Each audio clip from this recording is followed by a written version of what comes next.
Well, welcome to our first show of March. We have a good one for you planned today. Our first guest is Dr. Colin Wright, who is a biologist that has been in the news a lot as of late. Second, we're going to talk about the most anticipated movies of 2024. Now that the strikes are over and the calendar actually has some firm release dates, with Dune coming out today, we thought it would be a great time to kind of kick that off, especially with the Oscars coming up next weekend.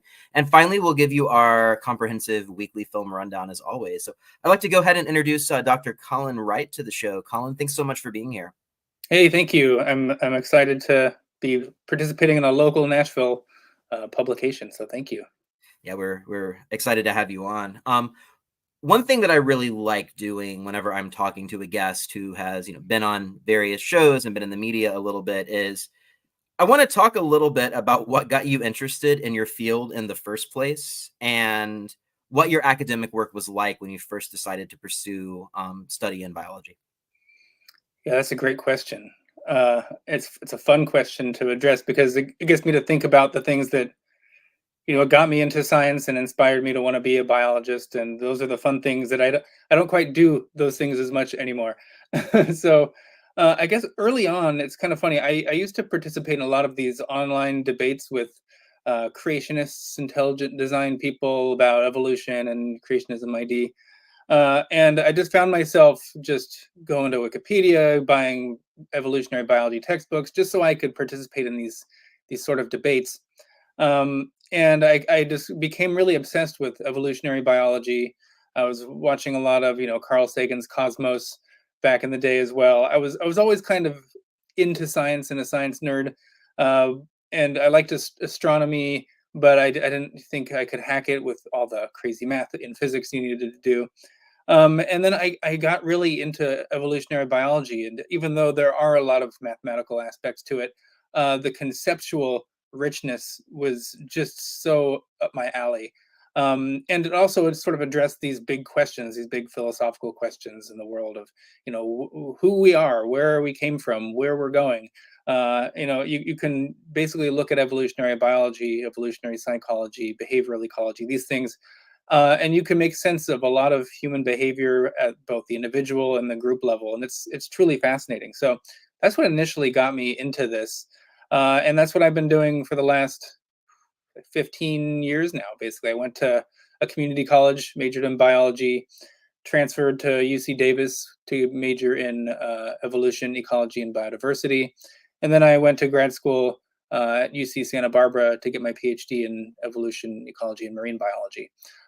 Did a short postdoc at Penn State, and then I started sort of wading in on some sensitive cultural topics that I didn't expect would be so sensitive at the time, but has proven to be quite volatile and kind of stepped on a bunch of landmines that I wasn't aware of. Yeah, so let's talk a little bit about before those landmines. What was your initial dissertation research in? So I studied animal personalities, so collective behavior, individual behavior, and an animal personality is something. It's where an individual's behavior is consistent. More broadly, it's inter-individual differences in behavior that are consistent across time and in different contexts. That's just a fancy way of saying like our general idea of what a personality is. Someone behaves a certain way. It's something innate about them. They're aggressive person, they're going to be aggressive in one time and another time in a different context, that type of thing. I specifically studied social spiders. So they're these spiders in South Africa. They're communal, not communal. They're social because they cooperate in things like nest building. They create their capture webs together. They participate in taking down prey. And they have a lot of individual differences in the behavior of every member within the colony. So my dissertation was focused on basically getting these big colonies in nature, sort of tearing them apart, getting all the individuals, testing the individual personalities of every spider, and then recreating new societies of known behavioral composition. So I could create like an entire spider society of all really docile individuals, or of all really aggressive ones, or any mixture of docile and aggressive, and then see how they do at performing certain tasks like prey capture and web building and ultimately survival in nature. So that was my dissertation. And then on the side, I also studied paper wasp behavior, looking at the behavior personalities of queens and if that can be predictive of the personalities and survival of their entire colonies later in the season. So yeah, that's what I was doing. So pretty esoteric stuff. Yeah, You definitely have to be trained to be in your field. This is not something someone can just kind of waltz in and start making proclamations in and be taken seriously. So I want to talk a little bit about those landmines that you referenced earlier. What was the catalyst for you entering the fray of the trans debate? at the time I didn't know I was entering that debate. So my field, I guess more specifically, I'm an evolutionary behavioral ecologist, and we are educated in sex differences really foundationally, basically, because if you want to know the behavior, why is an individual behaving a certain way, one of the biggest questions you can ask is like, well, is this a sexually reproducing species? Are there males and females? Because we see that the behavioral differences between males and females is often the most stark that you see in nature. And so it's important to understand fundamentally at a really root level what a male individual is and a female individual universally across all animals that reproduce by fusing a sperm and an egg together. And so I had a pretty good understanding of what it means to be male or female, just because this was part of my education and pleasure reading as well. uh, so it was until I saw a lot of my colleagues, grad students, postdocs, they were posting articles on social media, on Facebook. There were things like Anne Fausto Sterling saying, there's 5 sexes, the 5 human sexes. Nature published an article saying sex is a spectrum. Biologists now think that sex is being redefined to be a spectrum as opposed to just male or female. And in reading these articles, it became clear that they were just fundamentally confused about what sex was. They were confusing secondary sex traits like breasts and beards and body shape and stuff with being male or female, and chromosomes, etc. And so I just sort of pushed back against this. I was like, oh, there's some confusion here. As a scientist, let me just try to correct these errors I'm seeing. And I thought I was going to be met back with, return like a scientist would, say, oh, actually, here's some other facts. We can have a nice academic, very civil discussion, because I was always very civil and just asking questions. And what I was met with was this wave of vitriol, of calling me a transphobe, and I'm parroting right-wing talking points. I had no idea any of this background here. And so it made me realize that there's something deeper here. This isn't just like an academic debate.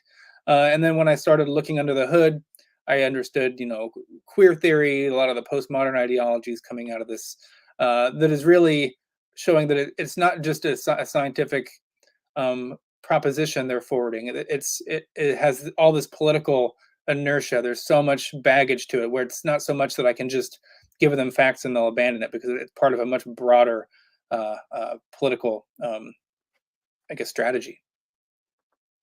Gotcha. So whenever you're talking about these peer-reviewed articles, what did they use as a basis? Because I mean, peer review, for those reviewers who don't know, that's a pretty tricky and involved process. Like, you just don't submit something like you would to a creative writing journal and get in. It has to go through a couple of blind peer reviews. So would you say that these articles actually got through peer review? Were they using the actual science in these articles, or do you think that they got some sort of pass whenever you were reading them? And did they hold up for you as you were reading them?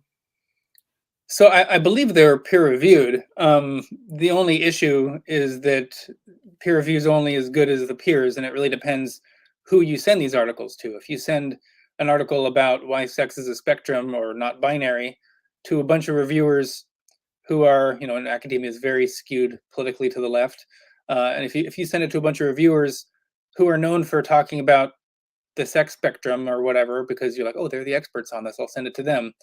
Well, they're not going to evaluate it with the rigor that someone who disagrees with that point of view is. And the editors, they might not even want to send it to someone who might disagree with it. As part of the whole diversity and inclusion stuff, it's seen as like an inclusive idea in science now, this idea of a sex spectrum. So yeah, they were peer reviewed for sure.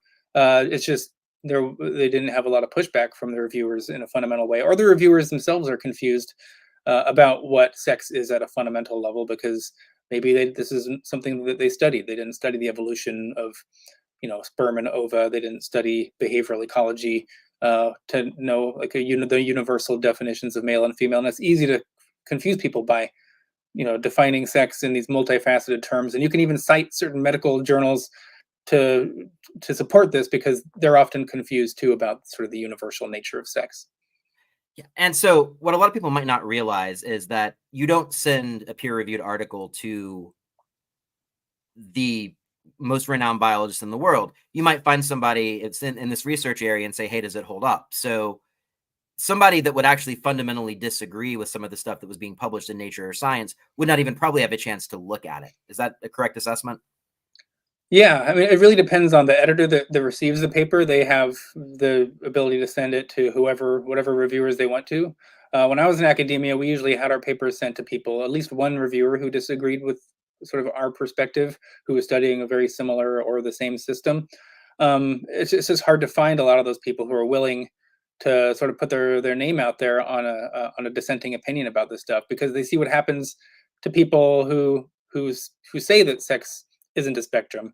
They get harangued, they get ran out of academia. We see Carol Hooven, me, Heather Heying says the same stuff. A lot of the people who are talking about this are sort of independently funded, either through Substack or they have a podcast or something. There's very few that are currently in academia who are willing to stick their necks out on this. And I certainly haven't received any papers to review, and I would probably be the go-to person to give the dissenting opinion, but my inbox is empty. Yeah. And I also want to make clear that you're not like a MAGA hat wearing Republican religious right kind of guy either, right? I mean, that would be an unfair assessment to say that this was not an issue that you felt was like you were morally opposed to this issue in general. Is that correct? That is correct. It was purely scientific disagreement that I had. I mean, just not that it really should matter, but I guess it does. But I've never voted Republican in my life. I was two-time Obama voter. I voted for Bernie Sanders in the primary and Hillary Clinton, and I voted for the Hawaiian senator Tulsi Gabbard the last election. So I've yet to vote for a Republican. I'm very LGBT friendly. I'm favor of gay marriage, that type of stuff. I have very strong left wing bona fides. So I'm probably leaning a little bit more to the right nowadays, and I'm likely to vote for Republican in upcoming debates because of these issues. But no, I try to be as apolitical as possible. I don't care who people are going to vote for. I'm just really trying to educate people about the nature of biological sex, and to treat people as individuals, not demonize anyone. Yeah, that's what I'm trying to get across.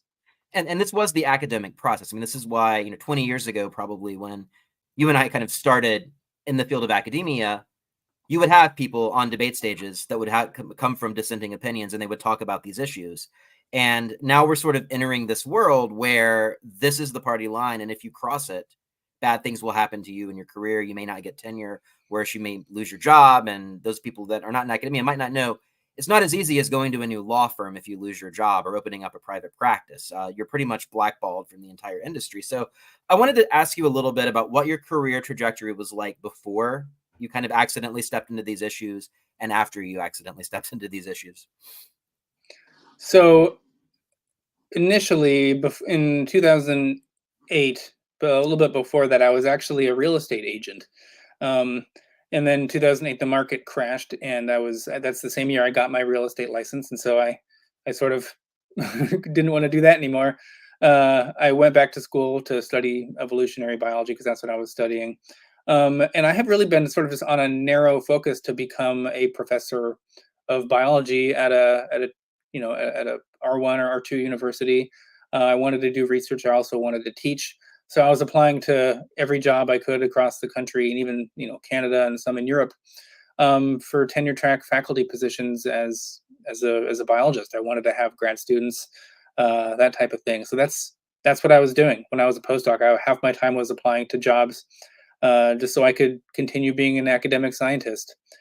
Now, it's actually coming around where I think I could actually maybe apply to some universities, because they're being more open to the dissenting views on the biology of sex now, just starting, and I think we'll be in a much better place in 5 years. I have a Substack called Reality's Last Stand, and that is what's giving me the freedom to really focus full time on this issue, because I'm not funded by a university. And then I'm also funded by the Manhattan Institute, which is a think tank that hired me to help them with the whole gender medicine thing, because that's a whole other topic entirely, that's fundamentally rooted in this denial of biological reality, but in a really uh, sinister and terrible, harmful way, where it's resulting in kids getting surgeries and things like that. So I'm helping them because of my science background, trying to sort of educate people on those things. So that's what I'm doing now, and I'd like to think that maybe I can teach biology in classrooms in the future. But for now, I'm not in a classroom, but I'm still teaching biology, I guess, in a way to a much wider audience than I could have ever hoped. So things aren't so bad. Yeah. So I wanted to talk a little bit about Reality's Last Stand, which is your Substack.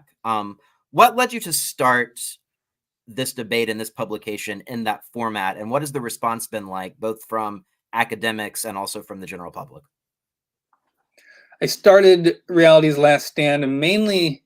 So it's like a publication right now where other people send papers and essays, and I publish a wide variety of things. But it started out as just me, and I would have like a weekly post about sort of news and the sex and gender debates, just to keep people informed on this thing. I also would write these short articles that would address just really common fallacies that I see about sex, like is sex defined by chromosomes, or how many sexes are there, or is intersex conditions as common as red hair, up to 2%. Things that you just hear all the time that I would constantly get and I would have to address. And I was like, I didn't want to have to type out these long responses anymore. So I just want to write an article that addresses everything, and I can just link to that. And when people throw these crazy ideas at me again. So it was just sort of a repository for, my takedowns of these common myths about the biology of sex. And those were very popular early on because no one was writing those types of articles. And then I wanted to leave. I was working at a place called the Foundation for Against Intolerance and Racism Fair, but I didn't want to work for any organization anymore. I didn't want to have a boss. I wanted to just go on my own. And my Substack was making some money, but I just thought that if I put all my effort into it, I could probably make a living off doing just my Substack.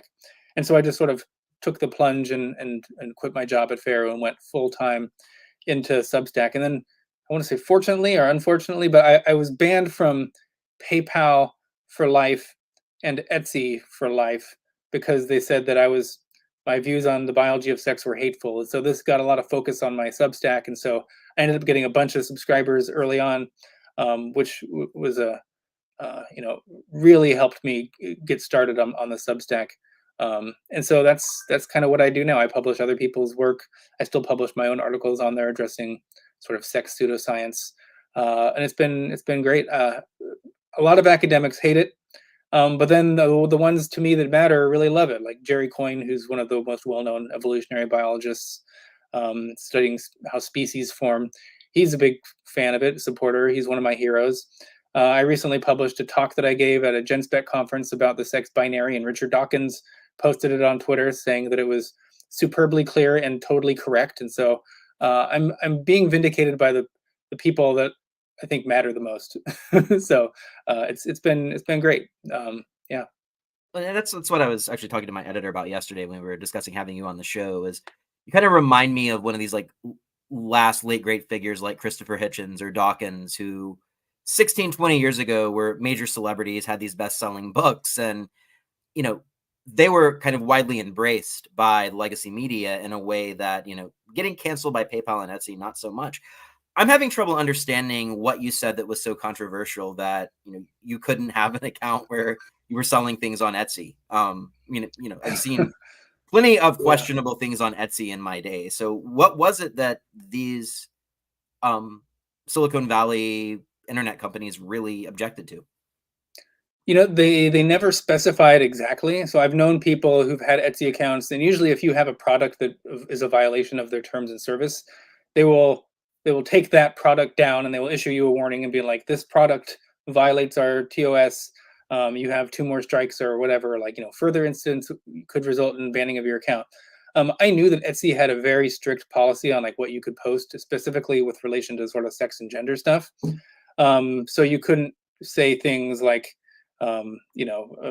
pronouns are stupid or something, or you couldn't use the word the acronym TERF, trans exclusionary radical feminist, in like a positive light, because there was one acronym that was like truth, something I can't remember, but it was like a restating the acronym of TERF, but in polite terms and in a positive way. You couldn't have stuff that says like, being a woman is biology or whatever like that. And so all my products actually had on them, they said Reality's Last Stand, the name of my publication, and then they just had a male and a female symbol. That's all they had, because that's kind of my logo. And that's it. There's nothing else. That had the logos had a shield on it. And Etsy never actually took down any of my individual uh, products, saying that this product violates it. I never had a single strike before. They just nuked it from orbit just suddenly, because they thought the whole account was somehow just phobic to some degree. They specifically said that my store was inciting violence and hatred against minority groups or something, but they wouldn't give me any more information than that. It just seems to me, because like half the time when I in the rare instance I do spend time on Etsy, I'm just wading through stuff that just violates copyright Oh yeah, brazenly. So I mean, yeah, it's just kind of like a cesspool in a lot of ways. So that's just it's baffling to me that you would get that kind of response. yeah. I do want to talk a little bit, and I'm thinking I'm gleaning the answer, but why do you believe that this particular issue is actually reality's last stand, as opposed to something like CRT or these magical elf economic numbers? Like, kind of the big break for me recently in reality was seeing Joe Biden after the Super Bowl yelling about how Oreo packages have gotten smaller. And I was just like, what in the world is going on? Um, I agree with you in some ways, but if we're talking about this idea of reality and kind of this post-facts, post-truth world we're living in, why this particular issue for you? It's a good question. Obviously things like critical race theory, I'm very opposed to. I think they're immoral. The way that they sort of treat people as representations of entire racial groups rather than as individuals. I think it's terrible.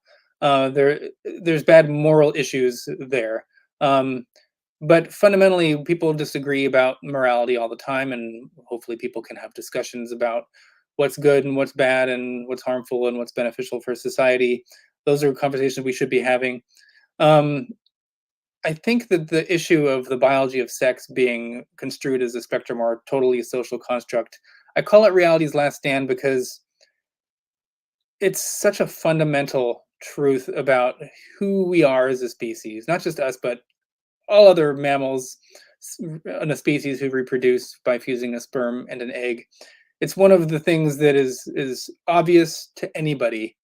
And so if we can deny something that is just so fundamentally true, so fundamentally important about us as a species, and something so blatantly obvious to anyone with a pair of eyes that can see, then there's just no telling where this crazy train stops. I mean, you can deny anything else if you can deny that males and females are real categories of humans. And so really it's just, if we lose this one, then every other battle is already lost in my view, because we've already lost the most obvious, big and important thing we have about us as a species. And so it's really just, there's nothing greater that you can deny about reality if we let this one go. So this is where I've staked my claim, because I just think it's such a massive one.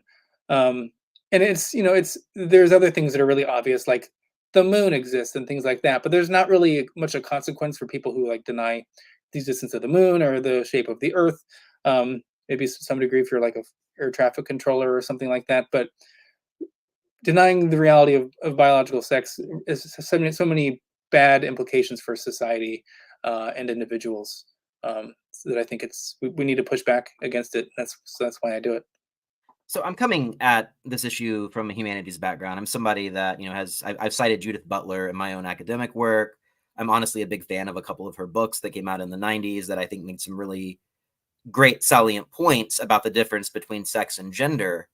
But what we seem to be seeing here from what you're saying is there's kind of this moment where post-structuralism is taken out honestly to its logical conclusion, which is that if everything can be nothing, nothing can be anything. And we have this idea of gender as, very, very, very different than sex. And we've come into this area now where we're saying these biological facts are somehow conflated with gender. So my question for you is, how do you separate the idea of sex, which, I mean, Judith Butler does this in her work. This is not something new. Sex as a physical characteristic, as you're talking about in your field, versus this idea of gender or performative gender, which is a very separate issue and is a cultural issue. Yeah, that's what I try to do a lot, is make these distinctions. And because I'm totally fine with people defining gender in terms of the social roles and stereotypes or societal pressures to conform to these roles that are associated with the sex that they perceive you to be. I think there's a lot of interesting things there, and it's definitely a thing. I've seen friends who are effeminate males who were bullied for not being maximally masculine, and girls who were sort of very tomboyish be teased because they weren't paragons of femininity. And I think I think that's wrong to do. I don't think we should be policing people's expressions, because males and females, although we differ in a fundamental way regarding what sex we are, there isn't a clear, strict binary separation between our personalities and our behaviors and our expressions and the things, our interests, the things that we like, not even in our sexualities. Um, and I think that's fine. I think that's human biological variation. This is a natural part of any species. We don't even just see it in humans; we see it in other animals. I look at gender as sort of just this the personality variation, overlapping variation between males and females. See, a lot of people have no problem saying things that, like, males are taller than females, men are taller than women, while perfectly understanding that we don't mean that all men are taller than all women, that there's still really tall women and there's really short men, and there's sort of this overlap of the distributions between men and women. And but it's not just for things like height, it's also for things like personality and preferences and etc.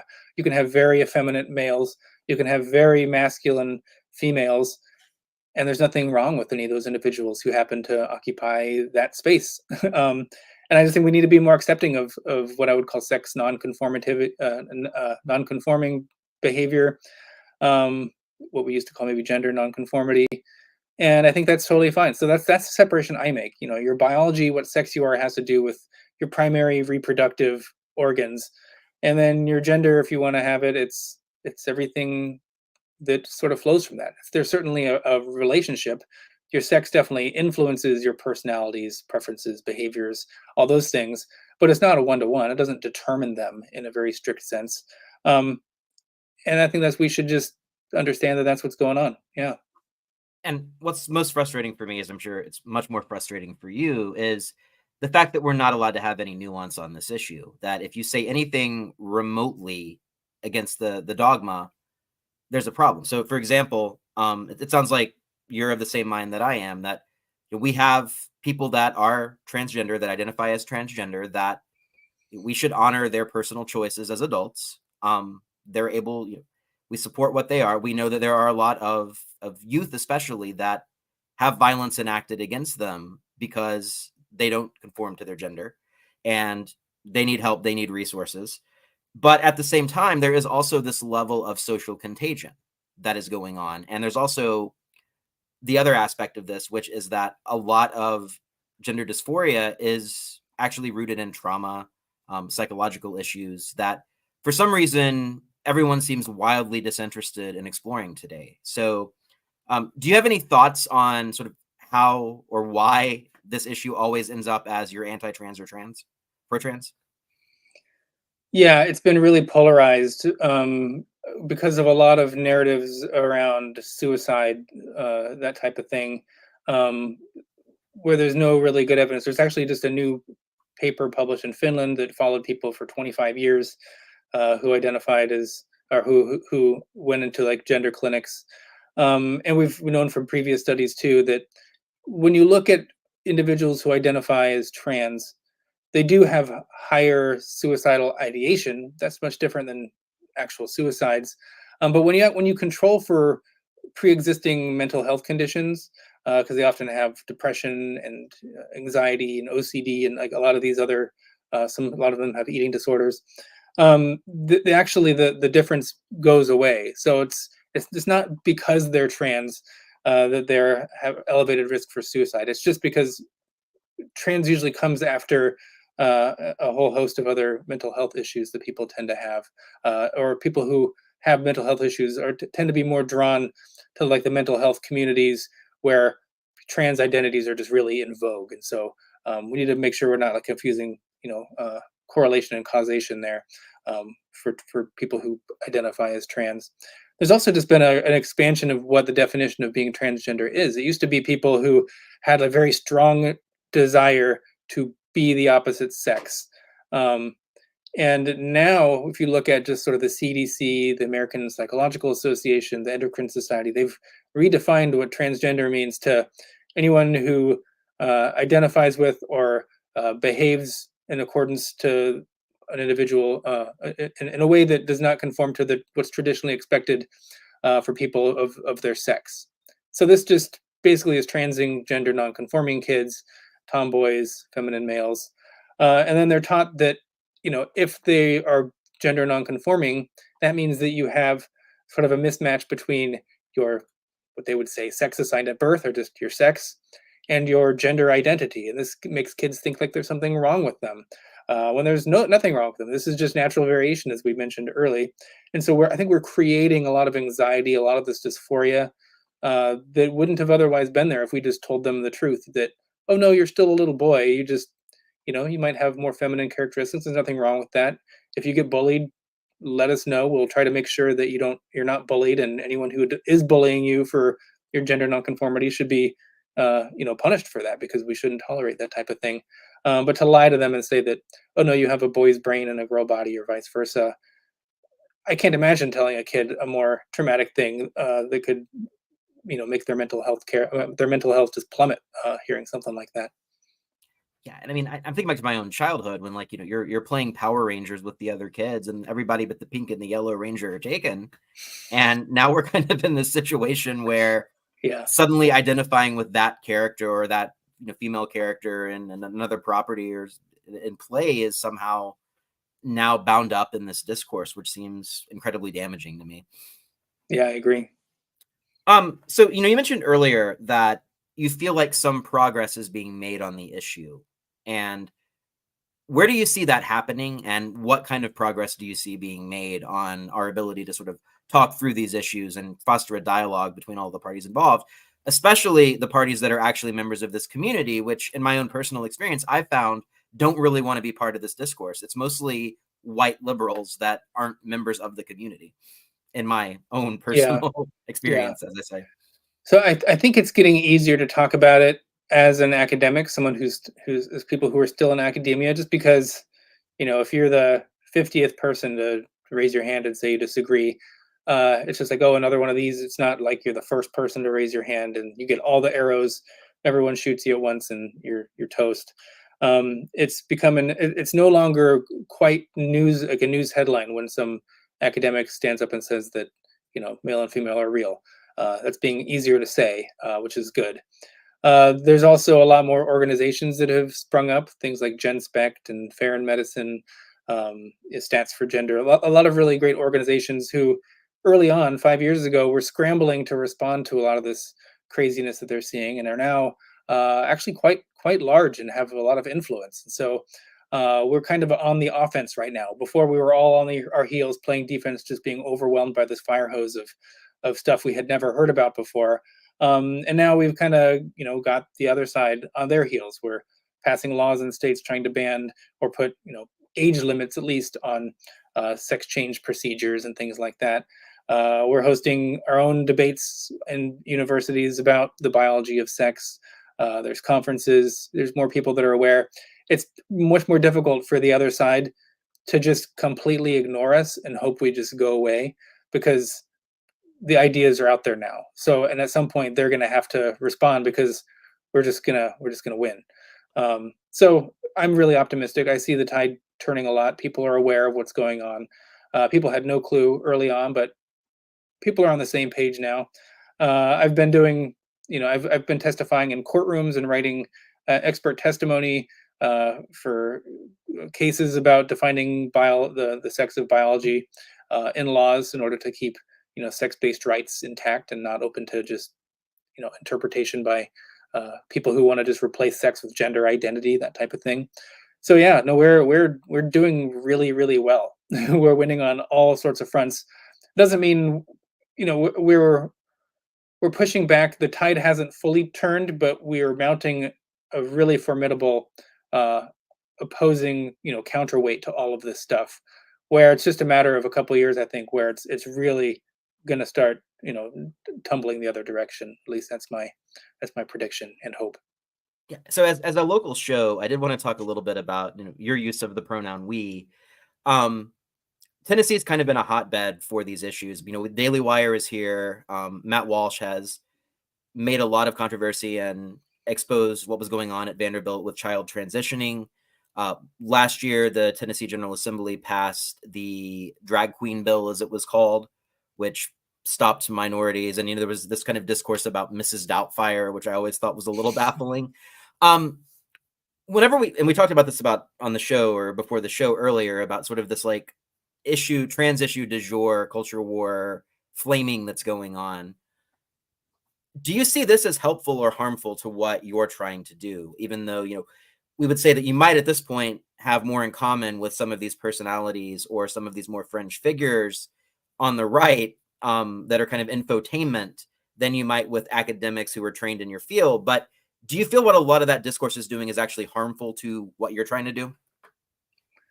I think it can be, but not always. There is a place for sort of no nonsense in your face activism. I think on this, and a lot of women are just like we will never use wrong sex pronouns to anyone. Just sort of the Kelly J. Keens. I don't know if you know who that is. Just a very prominent sort of uh, against gender ideology, pro women as adult human females. Some of their rhetoric, I think, is kind of extreme, and I don't do it myself, but I think it's effective for some people, and I'm all for like a multi-pronged approach. I would disagree with maybe Michael Knowles or something, not using precise enough speech, or maybe purposefully saying that you want to eradicate transgenderism in society. Even if you clarified he was talking about the ideas, not the people. It's still, it's eradicate. Like these are sort of words that I would really be careful with using in this because they can be just easily turned against you by the other news organizations. But then there's people like me and Leor Sapir who are at the Manhattan Institute, and we're really going after the policy, the behind the scenes stuff, writing expert testimonies for courts, because our view is you can write a bunch of op-eds, you can hold a bunch of signs out there and yell and scream, but really like the most important thing is that if you can just change one word or a few words of text in actual law in states, that is just worth more than 1,000 op-eds and 1,000 protests, because it's real enactable things that are happening. It's changing the laws. So that's what I'm sort of involved in, and so that requires, I can't be out there holding crazy signs and making sweeping, really volatile claims and stuff, and that's just also just not part of my personality. So that's not what I would do. That's not my goal. I'm apolitical in this entire thing. So yeah, I think there is definitely a need for the more in your face activism, but you also need to have the people who are doing the meticulous work as well. It can't just be one or the other. Absolutely. So for those viewers that want to follow your work, you got Reality's Last Stand on Substack. Where else can they see what you're doing and keep up with you and what's going on in the courts? Yeah, so I'm mainly on my Substack, as you mentioned, realitiesLastStand.com. If you want to follow just my day-to-day postings and what I'm interested in, you can follow me on X, formerly Twitter. My handle is at Swipe Right. It's WRIGHT. And that's mostly it. I'm on Instagram too, same handle, but I'm not as active on there as I probably should be. But that's pretty much it. Hopefully, I'll be starting a YouTube channel in the near future and doing some interviews, but that's still in the works, and I'll let you guys know. Great. Well, Colin, thanks so much for joining us today. I know we got a lot out of this interview, and we'll be keeping up with what you're doing. Awesome. Thank you so much for having me on. Of course, have a good weekend. You too. All right. So I want to thank Colin for joining us today. We're going to switch gears a little bit and talk about some of the most anticipated films of 2024. So in today's newsletter, I wrote a list of the films that I'm personally most excited about that are coming out. In addition to this list that we released today, we also have a comprehensive movie guide that lists all the different titles coming out this year, their release dates, their trailers, and groups them by categories and sort of our assessment of whether they're going to be must-sees or whether they might go either way or whether they might be of interest. So you can check all of that out on the Pamphleteer's website. I'm just going to run through my top 10, starting with 10 and leading to 1 of movies that I'm most excited about. And I will say there are a lot of franchise movies coming out this year. So many franchise movies coming out this year. And it's going to be interesting to see if people have the same sort of franchise fatigue that we've seen with superhero movies, which was kind of the big story of last year. It might surprise some of our viewers to know that there are only 4 comic book movies coming out this year. Deadpool and Wolverine is kind of the biggest one. It's the only Marvel one. We've already heard plenty about Madam Web. We don't really need to go much into that. And then there are 2 other Spider-Man spinoffs coming out, Kraven the Hunter in August and Venom 3 in November. But that's it for comic book movies. But in terms of franchises, everything is being rebooted or sequelized, from The Crow to The Lord of the Rings to Twister to The Wizard of Oz in the form of Wicked. So it's going to be interesting to see what hits and what doesn't this year. But some of those movies are on my list. Some of them are not. I will say also it was really hard to kind of cull this list down to 10 because there are a lot of movies that I am excited about. And as if you read the film guide, you can kind of get an idea for the movies that I'm also really looking forward to. But number 10 for me is Rumors, which is a movie by Guy Maddin. And if you don't know Guy Maddin, he's an amazing filmmaker from Winnipeg, Canada, who has this silent film aesthetic. He did a silent adaptation of Dracula, a wonderful movie called The Saddest Music in the World, and kind of this personal essay documentary called My Winnipeg. But this is the movie that looks to bring him into the mainstream, and it follows characters played by Kate Blanchett and Alicia Vikander in this globalist satire about leaders at the G7 summit who get lost in the woods trying to draft a statement. So it's going to be interesting to see Guy Maddin sort of take on this controversy between populism and globalism. So I'm really looking forward to that film when it's released. It doesn't have a release date yet, but I'm sure it's going to be making the rounds at some of the fall festivals later this year. Number 9 for me is The Fall Guy, which, yes, is based on the Lee Majors 80s TV series, but it's also directed by David Leitch, who made John Wick and Atomic Blonde over the last few years. And this movie stars Ryan Gosling and Emily Blunt as an on-again, off-again couple. He's a stuntman, she's a director, and they get caught up in a criminal plot while working on this movie. So the movie, if you watch the trailer, it gives you some serious kind of 21 Jump Street John Wick vibes, obviously because of the director. So this one's coming out on May 5th, and I hope it's going to be a really great start to the summer movie season. Number 8 for me is Oh Canada. I don't know why there's so many mentions of Canada on this list or Canadian filmmakers, but that's just kind of what happened. This one does not have a release date yet, but it is from Paul Schrader, who some of our viewers might know as the writer of Taxi Driver and Raging Bull, and the director of movies like Hardcore, and more recently, sort of his Men in Crisis triptych of First Reformed with Ethan Hawke, The Card Counter with Oscar Isaac, and Master Gardener with Joel Edgerton. In this movie, he follows Richard Gere as a Vietnam draft dodger dying of cancer, who became a famous documentary filmmaker and wants to demythologize his life. Jacob Elordi, who's kind of the man of the hour with Saltburn, Priscilla, and The Sweet East, also stars in this film. Schrader's had a very compelling late career arc lately. Every movie that he's made has been really fantastic, even to the point that this last 5 years of his career has been more prolific and steady than maybe any other point in his time as a filmmaker. So I'm really looking forward to that one. Number 7 for me is The Bike Riders, which actually was supposed to come out last December, but it marks the return of Jeff Nichols, who you may know from the movie Mud or the movie Loving.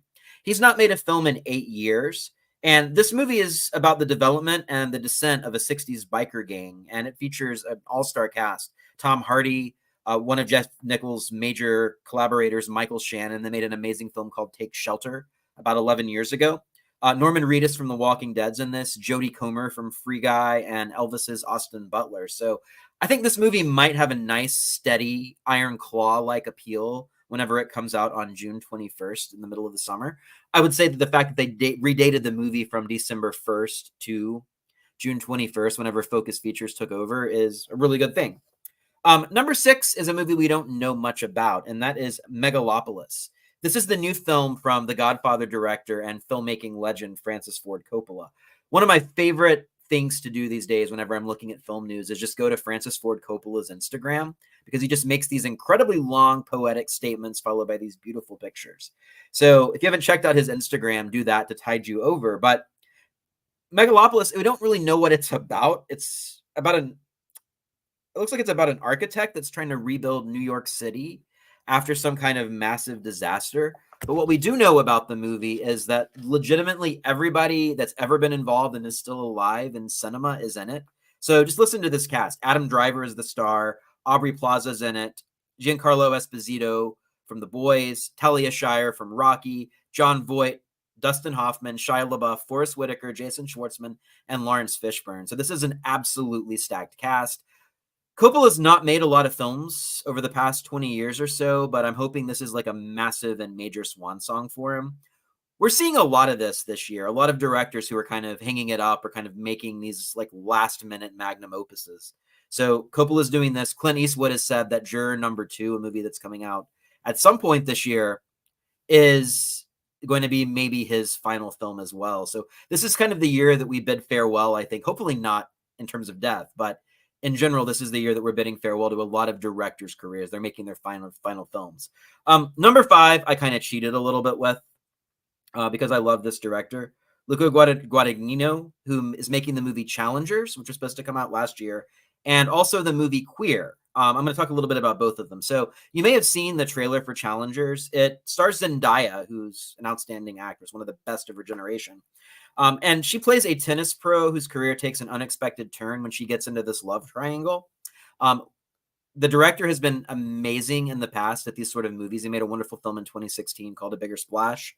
In the other movie, he takes a stab at beat writer William S. Burroughs' unhinged classic, with Daniel Craig as a New Orleans bohemian who falls for an addict in Mexico City.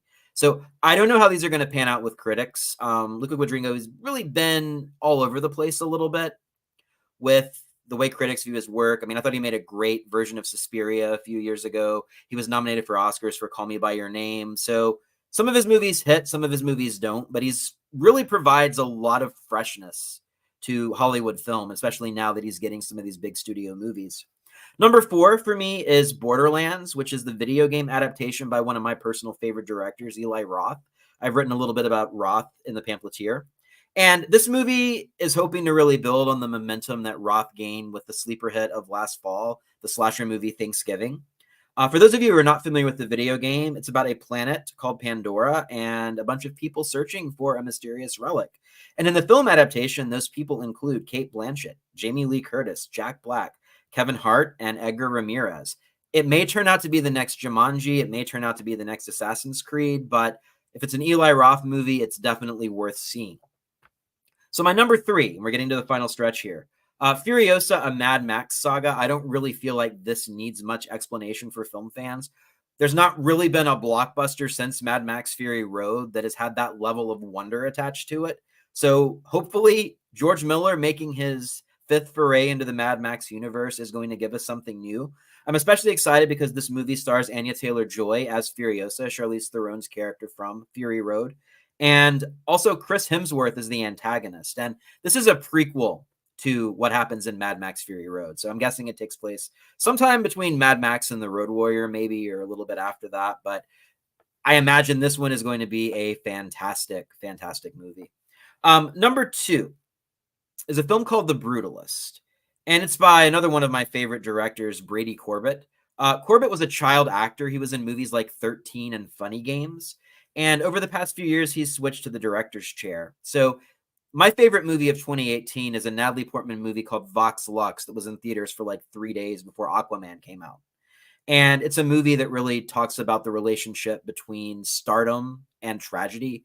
In that movie, Natalie Portman is the victim of a school shooting, and she becomes sort of this Lady Gaga like pop figure. So it's kind of got some Stars Born vibes, which may have been one of the reasons that it failed, since that movie came out earlier in the year. But just a magnificent film that has a lot to say about America, culture, and where we're at now.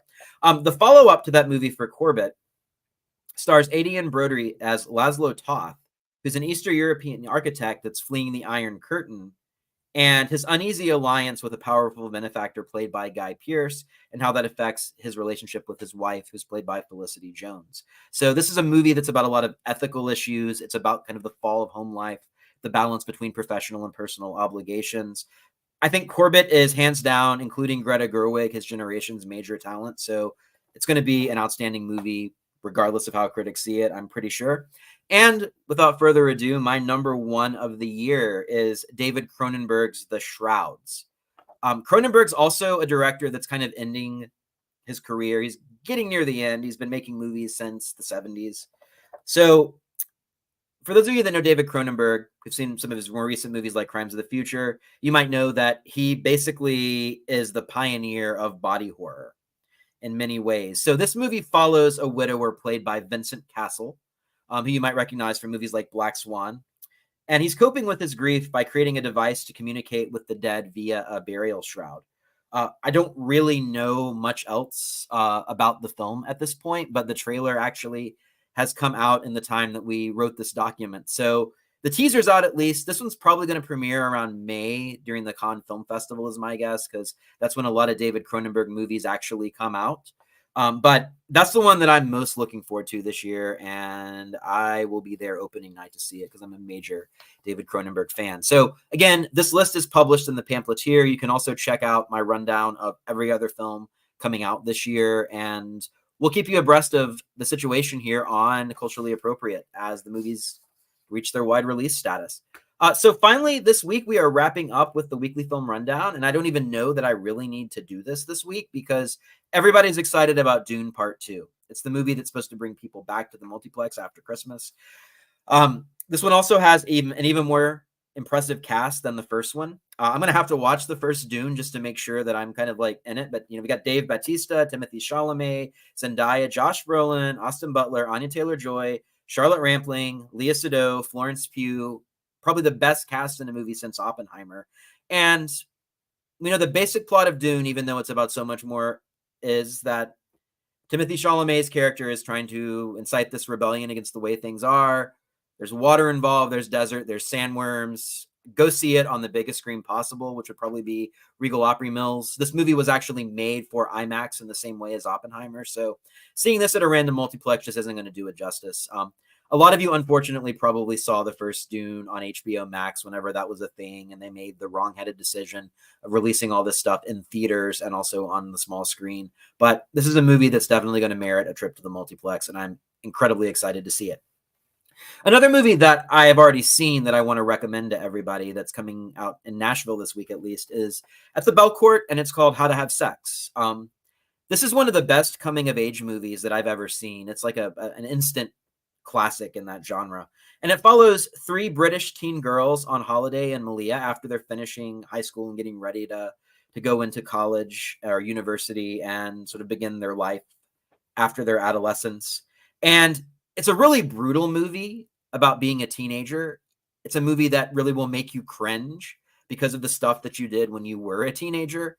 So highly recommended to check this one out, especially if you're waiting for the Dune crowds to kind of dwindle a little bit. It's at the Belcourt. I had the chance to see it a couple of weeks ago. And it's probably going to end up at least close to my top 10 list of 2024. I can say that already. Another movie that I wanted to talk about that's opening up at the Belcourt that I haven't seen is The Monk and the Gun. And it's a dramatization of Bhutan's population's preparation for their shift to democracy in 2006. So this is a movie that hasn't had a major wide release, obviously, but looks like it might be worth checking out at the Belcourt during its run this week. Another couple of films that I wanted to point out. There's a lot of great stuff coming out at the Belcourt this week, which we're going to get into in a second. But I did also want to mention Outlaw Posse, which is a movie made by the director Mario Van Peebles. You might remember him from films like Posse in the early 90s. But Van Peebles' father was the blaxploitation director Melvin Van Peebles, who made the film Sweetback's Badass Song in the 1970s that kicked off blaxploitation, even though it wasn't technically a blaxploitation movie. But Mario Van Peebles was actually in that film, and he's had a very illustrious career in Hollywood since. But this movie is kind of a riff on Posse, and he made it independently with a lot of his friends and routine collaborators. So it's a Western about an outlaw traveling to receive stolen gold in Montana before a rival takes his bounty. And it's got an all-star cast too: Cedric the Entertainer, Edward Jones Olmos, and Emmett Walsh, Whoopi Goldberg. I know maybe we don't have a lot of fans of her on the show because of her work on The View, but we can't argue that she still is an amazing actress. This week, also, all of our major theater chains and the Belcourt will be replaying the Oscar nominees for Best Picture and some of the shorts that are nominated. That's happening at the Belcourt and also happening at your AMC. I don't know when those times are. You're going to have to check Fandango for that because everybody's playing different stuff at different times. But if you haven't seen any of these movies and want to catch up before the Oscars next week, whenever we unveil our official top 10 films of 2023 on the show, this is a great time to do that. Additionally, I wanted to mention some midnight screenings at the Belcourt this week. So we have Freaks by Todd Browning, which is one of my favorite movies of all time. And it's a movie that came out in the 1930s. It features people with real disabilities in it. And they're all work for a circus, and they seek revenge on a gold digger who is trying to take advantage of one of their own in the circus community. The Belcourt's website, which I thought was a really nice quote, says that, quote, "This is the most transgressive film produced by a major American studio in the 1930s.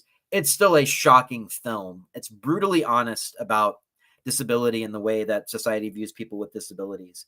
So if you've not seen Freaks, it's only about an hour long, but it just was given a 4K restoration by Criterion and Janus Films. So definitely go out to see this one if you're not doing anything tonight. We also have Alejandro Jodorowsky's movie Santa Sangre, which also deals with carnival culture and is a very surrealist film from the 1960s, 70s period. So those are kind of our major releases. We do have a fair amount of Indian releases this week at various theaters. The Belcourt's also playing Black Orpheus as part of Music Cindy Monday. So if you're a big Bossa Nova fan, it might be great to see that on a big screen. But my guess is most people this week are going to go see Dune, though I don't want How to Have Sex to be lost in the shuffle for sure. So again, the full rundown is available in the Pamphleteer this morning. So go ahead and check that out. And with that, that concludes our show. So next week we'll be back. We'll be talking Oscars. We'll be talking the best films of last year. So whatever you get into this weekend, just give it some thought and have a good one.